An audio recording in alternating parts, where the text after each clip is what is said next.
Con el doctor Elmer Huerta, 7:37, y la pregunta es: ¿en cuánto aumentarán los casos de demencia en el Perú y el mundo para el año 2050? ¿Y será posible esto evitarlo? Doctor, ¿cómo está usted? Buenos días. Buenos días, Carlos, gusto de saludarte. Buenos días, Carlos, también, Carlos González. Muy buenos días. De saludarte. Buenos días a todos nuestros oyentes. Mira, Carlos, a ver, vamos a poner la línea del tiempo, ¿verdad? Porque parece que el 2050, ¿cuánto falta para eso?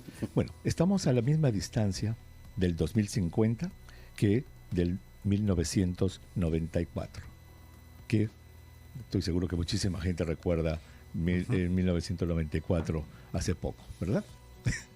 Bueno, para el 2050, esto ha sido publicado en una nueva investigación el 6 de enero en Lancet Public Health. Hacen un análisis de todos los países del mundo, incluido el Perú, de qué es lo que va a pasar para el 2050 con los casos de demencia. Y encuentran que los casos de demencia para el 2050 se van a casi triplicar en el mundo. A ver, ¿qué es la demencia? Recordemos que la demencia, Carlos, es un trastorno orgánico del cerebro en el que el juicio, el razonamiento y la memoria se pierden progresivamente a partir de los 60 y 70. Es una persona que ya cuando está con la demencia completa, es una persona que no tiene lo que llamamos juicio, hace cosas que son completamente fuera de lo que es lo regular, guarda sus zapatos en la refrigeradora, empieza a acumular comida debajo de la cama, empieza a salir en horas inapropiadas, desnuda de la casa, pierde la memoria reciente, no se acuerda, no conoce a los familiares, es una persona que completamente se va volviendo, entre comillas, como si fuera un niño. Esa es la demencia. Recordemos que las demencias son un grupo de enfermedades. La más frecuente de las demencias es lo que se llama la enfermedad de Alzheimer, que corresponde más o menos al 70% de los casos de demencia, pero también hay otras. Por ejemplo, la segunda es que en el cerebro de la persona ocurren múltiples pequeños derrames cerebrales, por ejemplo, por la presión alta, y estos pequeñísimos derrames cerebrales van disminuyendo la masa cerebral y la persona llega a la demencia. Entonces, eso es la demencia, y eso es lo que se va a triplicar en el mundo. En el Perú se encuentra que en el año 2019, hace 2 años, vivían 196,000 personas con demencia. Se calcula que para el año 2050 esto va a subir a 744,000 casos, un aumento del 279%. Entonces, ¿a qué se debe esto? Esto se debe, dicen los autores, al crecimiento de la población y al envejecimiento de la población. Pero ellos ponen una lista de factores de riesgo, o sea, características que facilitan la demencia y que si los gobiernos desde ahora empiezan a poner atención, podrían disminuir la demencia en el futuro. ¿Cuáles son esos factores de riesgo que se pueden modificar? Mira, la baja educación, la presión alta, la discapacidad auditiva, el tabaquismo, la obesidad, la depresión, la inactividad física, la diabetes, el aislamiento social, el consumo excesivo de alcohol, las lesiones en la cabeza y la contaminación del aire.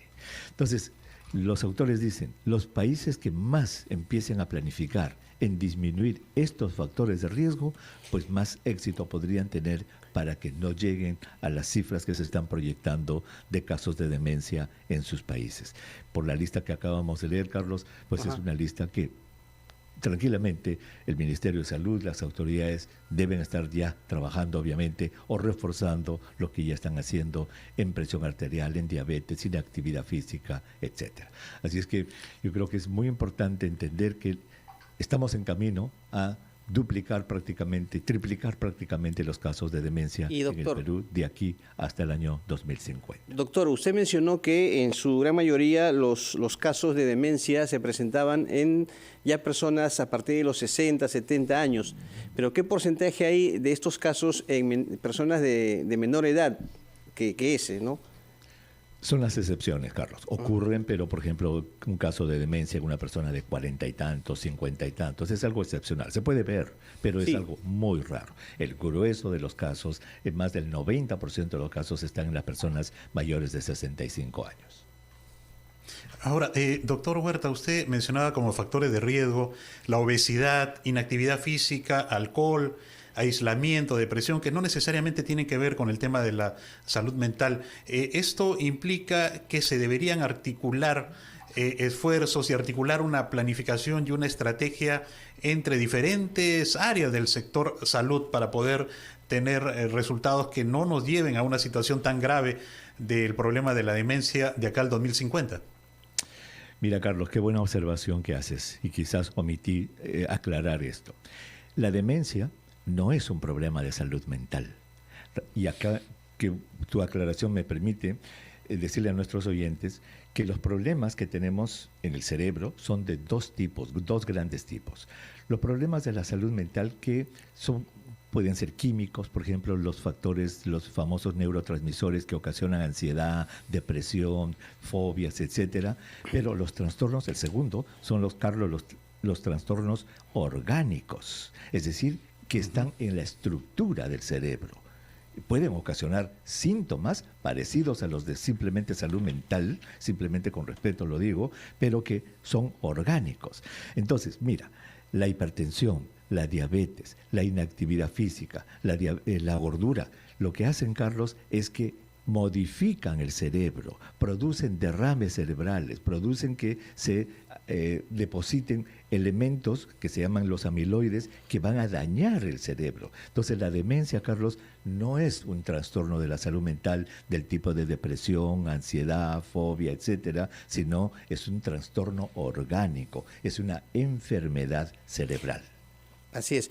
Doctor Huerta, yo no puedo dejar de pasar esta oportunidad para preguntarle sobre la grave denuncia que se ha conocido ayer respecto a una mafia que registra en el padrón de vacunados contra la COVID-19 a personas que no han recibido ninguna dosis, ¿no? El Ministerio de Salud ya está investigando este caso, pero es esta mafia que cobra cierto monto de dinero para que una persona que no se ha vacunado figure en el padrón. Y más aún, doctor, si es que vienen varios hacer ese trámite legal, entonces ya el precio baja un poquito. O sea, es una especie de oferta, pero la verdad que es algo indignante que hemos conocido el día de ayer. Así es, Carlos, nos hemos enterado. Pues eso se llama contaminación de los datos. Habría que ver si es que el Ministerio de Salud tiene algún método, algún mecanismo para identificar esa contaminación. En mi entender va a ser muy difícil que se encuentre quién del padrón de los miles, de los millones de peruanos y peruanas no ha recibido la vacuna. Quizás tengan ellos algún método, digamos, cibernético para que ellos puedan identificar si es que hay algún individuo, alguna persona que ha puesto muchos datos en los últimos meses. No sé, va a ser muy difícil, pero obviamente es un problema que contamina la base de datos del Ministerio de Salud y ojalá que puedan encontrar por lo menos una aproximación de por cuánto está contaminada esa base de datos. Muy bien, doctor Elmer Huerta, como siempre, muchas gracias por estar con nosotros. Nos vemos en su ahora Espacio Vital. En el nuevo horario de Espacio Vital a las 5 de la tarde. 5 de la tarde. Nuestros oyentes los esperamos a las 5 de la tarde hoy día en el nuevo horario, Carlos. Muy bien, doctor Elmer Huerta, muchas gracias. 5 de la tarde, ya saben, Espacio Vital por RPP, la voz de todo el Perú. 7:45, vamos con los anunciantes.